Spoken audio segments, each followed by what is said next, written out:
নমস্কার বন্ধুরা, তিয়াসাস রেসিপিতে সকলকে স্বাগত জানাই। আজ আমি আপনাদের একটা চটপটা ছোলা চাটের রেসিপি বানিয়ে দেখাবো। ঘরে থাকা সামান্য কিছু উপকরণ দিয়ে খুব সহজভাবে রেসিপিটা আমি আপনাদের বানিয়ে দেখাবো। রেসিপিটা বানানো খুবই সহজ আর যে কেউ বানিয়ে নিতে পারবেন। আশা করি আপনাদের ভালো লাগবে ও কাজে আসবে। তবে আসুন দেখে নেওয়া যাক এই চটপটা ছোলার চাটটা আমরা কিভাবে বানাই। এখানে আমি 250 গ্রাম ছোলা সারা রাত জলে ভিজিয়ে দিয়েছিলাম। তারপর নুন দিয়ে সেদ্ধ করে নিয়েছি। ছোলাটা এমনভাবে সেদ্ধ করে নিতে হবে যাতে ছোলাটা গলে যাবে না, অথচ ভালোভাবে সেদ্ধ হবে। ছোলাটা সেদ্ধ করার পর পুরোপুরি জলটা আমি ফেলে দিইনি, সামান্য একটু জল রেখে দিয়েছি। এবার ছোলাটা একটু ভুনে নেব। তার জন্য কড়াইয়ে 1 চামচ সর্ষের তেল দিয়ে দিচ্ছি। এখানে একটা প্লেটে আদা, কাঁচা লঙ্কা ও গোটা জিরে নিয়েছি। আদাটা আমি লম্বা আর সরু করে কেটে নিয়েছি। এবার আদা, কাঁচা লঙ্কা ও গোটা জিরেটা গরম তেলের মধ্যে দিয়ে দিচ্ছি। তারপর ফোড়নটা কয়েক সেকেন্ড ভেজে নিচ্ছি।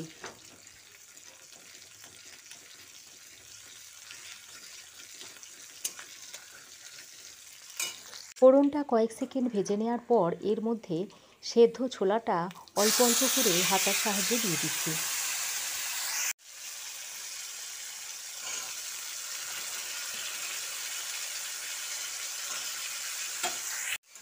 সেদ্ধ ছোলাটা সম্পূর্ণ দিয়ে দেওয়ার পর এবার একটু মশলার সঙ্গে ভালো করে মিশিয়ে নিচ্ছি।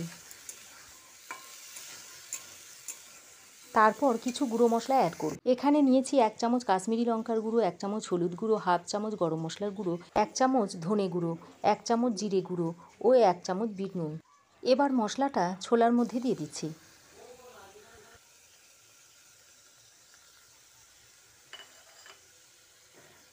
মশলাটা দেওয়া হয়ে গেলে ছোলার সঙ্গে ভালো করে মিশিয়ে নিচ্ছি।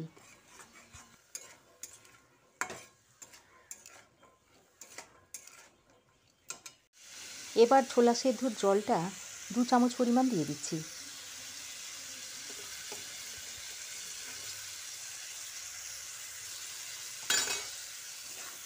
তারপর আবারও একটু ভালো করে মিশিয়ে নিচ্ছি। মেশানো হয়ে গেলে ঢাকা দিয়ে 2 মিনিট রান্না করে নিচ্ছি।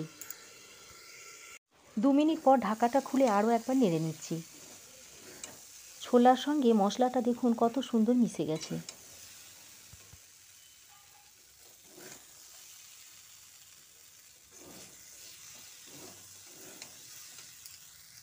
দুটো সেদ্ধ আলু চৌকো চৌকো করে কেটে নিয়েছি।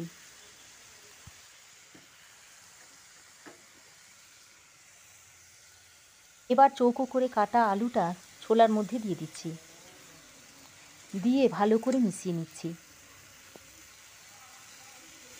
আলুটা দিয়ে ছোলার সঙ্গে আলু ও ছোলাটা একসঙ্গে মিশিয়ে নিচ্ছি।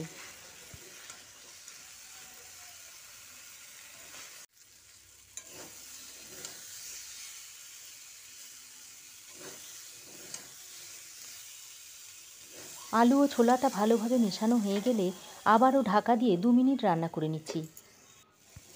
2 মিনিট পর ফিরে এসেছি। দেখুন আলুর গায়ে মশলাটা খুব ভালোভাবে লেগে গেছে, আর ছোলা ও আলুটাও জলটা টেনে একটু শুকনো শুকনো হয়ে গেছে। ঠিক এ সময় গ্যাসটা বন্ধ করে নামিয়ে নিচ্ছি। নামিয়ে ছোলাটা একটা পাত্রে ঢেলে নিচ্ছি। এখানে টমেটো, পেঁয়াজ, শসা, কাঁচা লঙ্কা ও ধনেপাতা নিয়েছি আর পাতিলেবু। সব সবজিগুলোই চৌকো চৌকো করে কেটে নিয়েছি। এবার এই ছোলার মধ্যে কুচিয়ে নেওয়া পেঁয়াজটা দিয়ে দিচ্ছি। তারপর কুচনো শসাটা দিয়ে দিচ্ছি। তারপর টমেটো কুচোটা দিয়ে দিচ্ছি। কাঁচা লঙ্কা কুচি দিয়ে দিচ্ছি আর ধনেপাতা কুচো দিয়ে দিচ্ছি। এবার 1 টুকরো লেবু নিয়েছি, তার রসটা চিপে দিয়ে দিচ্ছি।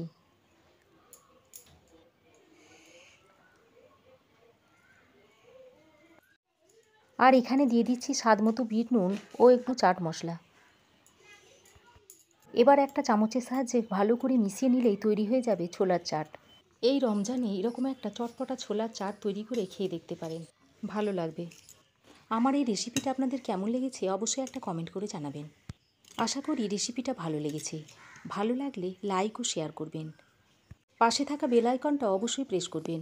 আর আমার চ্যানেলে নতুন বন্ধু হয়ে থাকলে প্লিজ চ্যানেলটা সাবস্ক্রাইব করার অনুরোধ রইল। আজ এ পর্যন্তই। আবার দেখা হবে নতুন কোনো রেসিপি নিয়ে নেক্সট এপিসোডে। সে পর্যন্ত ভালো থাকবেন, সুস্থ থাকবেন। ধন্যবাদ।